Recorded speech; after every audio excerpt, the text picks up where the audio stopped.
about God. ఈరోజు మేము ఒక ప్రత్యేకమైనటువంటి ప్రదేశానికి వచ్చాం. ఈ ప్రదేశం ఏంటంటే శ్రీశైలం దగ్గర ఉన్నటువంటి డ్యామ్ మధ్యలో మేము ఉన్నాం.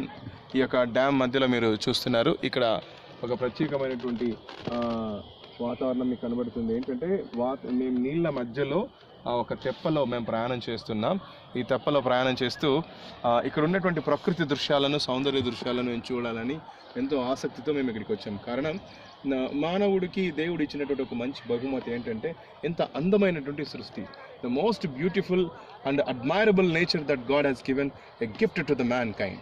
మానవ జాతికి దేవుడు ఇచ్చిన అందమైన బహుమతి ఈ మహా సృష్టి, ఈ మహాప్రపంచం. ఈ ప్రపంచాన్ని మనం చూస్తున్నప్పుడు దేవుని యొక్క సృష్టి ఎంత గొప్పదా, దేవుని యొక్క క్రియలు ఎంత గొప్పవా, దేవుని యొక్క కార్యాలు ఎంత గంభీరమైనవా అని మనము ఆలోచించక తప్పదు. ఎందుకంటే మానవ జాతిలో దేవుడు ప్రతి ఒక్కరికి ఏది అవసరమో, ఏది ఎప్పుడు అవసరమో వాటన్నిటినీ ఆయన కలుగజేశాడు. చూసారా, ఈ కొండలు ఎంత అందంగా ఉన్నాయి, ఎంత చక్కగా ఎవరో చెక్కినట్టుగా కనబడుతున్నాయి. ఇక్కడ మొత్తం 7 కొండల్లాగా కనబడతాయి. మీరు చూస్తే ఈ శ్రీశైలం దగ్గర 1, 2, 3, 4, 5, 6, 7 7 హిల్స్ మాదిరి ఈ 7 కొండల మధ్య ఈ ప్రవాహం బయటికి వస్తుంది. అక్కడ నుంచి నీళ్ళు వస్తాయి. అటువంటి అద్భుతమైన సృష్టి మధ్యలో ఈ యొక్క శ్రీశైలం డ్యామ్ కట్టబడడం, ఈ యొక్క రిజర్వాయర్ అనేది ఇక్కడ ఉండడం, అందులో ఈ ఉదయకాలంన, ఈ సాయంకాలంన మేము ప్రయాణం చేయడం.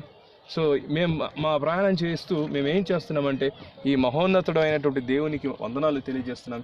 ఎంత గొప్ప సృష్టిని సృష్టించాడని, ఎంత గొప్ప ఆశ్చర్య క్రియలు మానవ జాతి ఎడల ఆయన చేశాడని వాటిని మేము తలపోసుకుంటూ, వాటిని బట్టి దేవుని స్తుతిస్తూ ఈ యొక్క శ్రీశైలం డ్యాంలో మేము ప్రయాణం చేస్తున్నాం.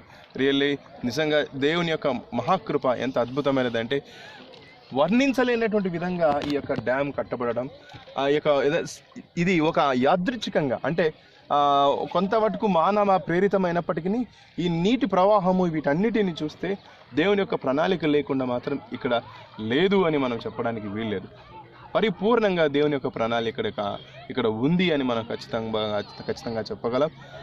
సో ఈరోజు రాంబాబు అనేటువంటి సహోదరుడు మమ్మల్ని తీసుకుని వచ్చి ఈ ప్రదేశాలన్నీ చూపిస్తూ ఉన్నాడు. ఈ ప్రదేశాలన్నీ మేము చూస్తున్నప్పుడు చాలా సంగతులు మాకు తెలియజేశాడు.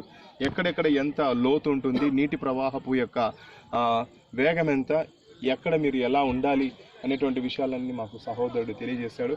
సో నేను నా మిత్రులతో కలిసి ఇక్కడికి రావడం, ఈ పరిసర ప్రాంతాలన్నిటినీ చూడడం,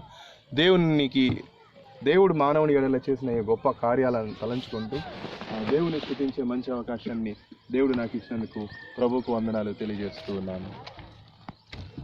థ్యాంక్ యూ.